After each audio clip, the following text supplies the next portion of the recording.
दोस्तों, देश भर में चुनावी बिगुल के बीच कोलकाता रेप हत्याकांड अब नया मोड़ ले लिया है, क्योंकि सोमवार को जूनियर डॉक्टर्स की भूख हड़ताल ख़त्म हो गई है। क्योंकि खबर है कि बंगाल सरकार और जूनियर डॉक्टर्स के बीच इस मसले को लेकर लगभग करार हो गया है और बंगाल सरकार यानी ममता सरकार जूनियर डॉक्टर्स की कुछ मांगों को लेकर आश्वासन दिया है। लेकिन पूरी घटना की सच्चाई क्या है, हम उन तमाम पहलुओं को टटोल कर आपके सामने न सिर्फ पेश करेंगे बल्कि आपको अंदर की कहानी भी बताएंगे। जी हाँ, 5 अक्टूबर से भूख हड़ताल पर बैठे junior doctor trainee rape case में न्याय की मांग कर रहे थे। अब जूनियर डॉक्टर 26 अक्टूबर को आरजी कर अस्पताल में न्याय की मांग कर रहे हैं। बैठक के बाद जूनियर डॉक्टर देवाशीष हवलदार ने कहा, सीएम ममता के साथ हुई बैठक में कुछ चीज़ों का आश्वासन दिया गया, लेकिन राज्य सरकार का हाव भाव सकारात्मक नहीं था। राज्य सरकार के सामने जूनियर डॉक्टर्स ने कुछ बड़ी मांगें रख दी है। वो बड़ी मांगें क्या है, आपको बताते हैं। पहली मांग, हेल्थ सिक्योरिटी को हटाया जाए, स्वास्थ्य विभाग में भ्रष्टाचार की जवाबदेही तय हो। दूसरी बात, अस्पतालों और मेडिकल कॉलेजों के लिए एक सेंट्रलाइज्ड रेफरर सिस्टम हो। तीसरी बात, सीसीटीवी ऑन कॉल रूम और वॉशरूम जैसी सुविधाओं के लिए टास्क फोर्स बने। चौथी बात, अस्पतालों में बेड की निगरानी के लिए digital bed vacancy monitoring system लागू हो। पाँचवीं बात, अस्पतालों में पुलिस सुरक्षा की चौकस व्यवस्था हो। साथ ही साथ परमानेंट महिला पुलिसकर्मियों को बहाल की जाए, उनको नौकरी दी जाए। छठी बात, अस्पतालों में डॉक्टरों, नर्सों सहित स्वास्थ्य कर्मियों के खाली पदों को भरा जाए।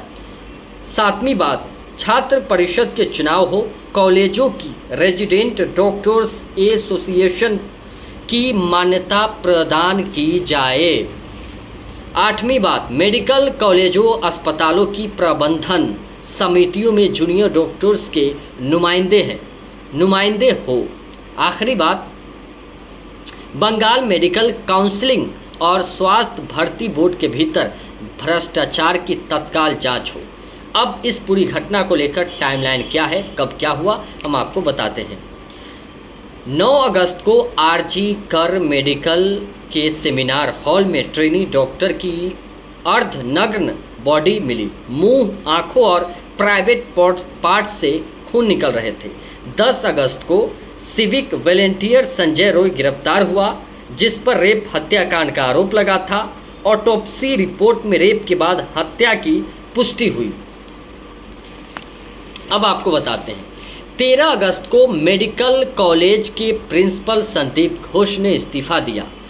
Federation of residents doctors association ने देश भर में बंद का आह्वान किया।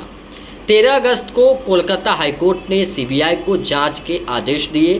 कोर्ट ने कहा, पुलिस ने 15 दिन में कुछ रिपोर्ट नहीं दे पाई, इसीलिए पुलिस को कड़ी फटकार लगाई। कोर्ट ने कहा, सबूत मिटाए भी जा सकते हैं। 14 अगस्त को सीबीआई ने जांच शुरू की। आरजी कर मेडिकल कॉलेज में देर रात करीब 1000 भीड़ ने हिंसा और तोड़फोड़ कर विरोध दर्ज किया। अभी और सुनिए। 16 अगस्त को सीबीआई ने संदीप घोष को हिरासत में ले लिया। कोलकाता हाईकोर्ट ने अस्पताल में हुई हिंसा को लेकर पुलिस की जमकर क्लास लगाई। अब आपको बताते हैं, 18 अगस्त को सीबीआई ने आरोपी संजय का साइकोलॉजिकल टेस्ट किया। संदीप घोष से भी पूछताछ की गई। सुप्रीम कोर्ट ने खुद नोटिस जारी किया है। अब 20 अगस्त को सुप्रीम कोर्ट ने मेडिकल प्रोफेशनल्स की सेफ्टी के लिए एक टास्क फोर्स का गठन किया। इसमें कहा, एक रेप और हम इंतज़ार नहीं कर सकते, मतलब एक रेप का और हम इंतज़ार नहीं कर सकते, सुप्रीम कोर्ट ने 20 अगस्त को कहा है। 21 अगस्त को सीआईएसएफ ने आरजी कर मेडिकल कॉलेज की सुरक्षा संभाली। हिंसा मामले में 3 पुलिस अधिकारी को निलंबित कर दिया गया। 22 अगस्त को सुप्रीम कोर्ट ने कहा 30 साल के करियर में ऐसी लापरवाही नहीं देखी। सीजेआई की अपील पर डॉक्टर्स ने 11 दिन से जारी हड़ताल खत्म की। अब आपको बताते हैं 23 अगस्त को सियालहद की एक स्पेशल कोर्ट ने आरोपी संजय रॉय को 14 दिन की न्यायिक हिरासत में भेज दिया। 24 अगस्त को सीबीआई ने कॉलेज के पूर्व principal Sandip Ghosh, 4 fellow doctor के साथ एक वॉलेंटियर का सुप्रीम कोर्ट के स्वतः संज्ञान पर पॉलीग्राफी टेस्ट किया। 25 अगस्त को आरोपी संजय रॉय का पॉलीग्राफी टेस्ट हुआ, जिसमें उसने अपना जुर्म कबूल कर लिया और उसने जो कहा है, उसने कहा कि जुर्म करने से पहले वो रेड लाइट एरिया गया था। यही है, इसने ही रेप हत्याकांड की दर्दनाक घटना को अंजाम दिया था। अब आपको बताते हैं 27 अगस्त को कोलकाता में छात्रों ने प्रोटेस्ट रैली निकाली। हिंसा में छात्र और पुलिसकर्मी घायल हुए। 100 से ज़्यादा छात्रों को हिरासत में पुलिस द्वारा लिया गया। 28 अगस्त को बीजेपी ने 12 घंटे का बंगाल बंद बुलाया, लेकिन इस दरमियान बंगाल पुलिस ने भारतीय जनता पार्टी के एक नेता को गिरफ्तार कर लिया। 29 अगस्त को सीबीआई ने आरजी कर मेडिकल कॉलेज के 2 सिक्योरिटी गार्ड का पॉलीग्राफी टेस्ट करवाया। आगे सुनिए, सुनते रहिए। 2 सितंबर को आरजी कर मेडिकल कॉलेज में वित्तीय अनियमितताओं के आरोप में सीबीआई ने पूर्व प्रिंसिपल संदीप घोष की गिरफ्तारी कर ली।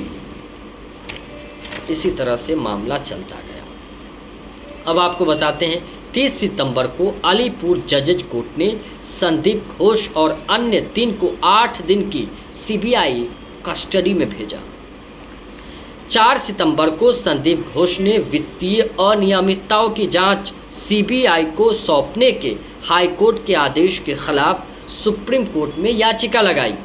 और सुनिए, 6 सितंबर को आरोपी संजय रॉय को 14 दिन की न्यायिक हिरासत में भेजा गया। 9 सितंबर को सुप्रीम कोर्ट ने कहा है कि डॉक्टर 10 सितंबर शाम 5 बजे तक ड्यूटी पर नहीं लौटे तो राज्य सरकार को कार्रवाई से नहीं रोक सकते। फरमान भी सुप्रीम कोर्ट ने जूनियर डॉक्टर्स को लेकर जारी किया था, क्योंकि इससे कानून व्यवस्था बाधित हो रहा था।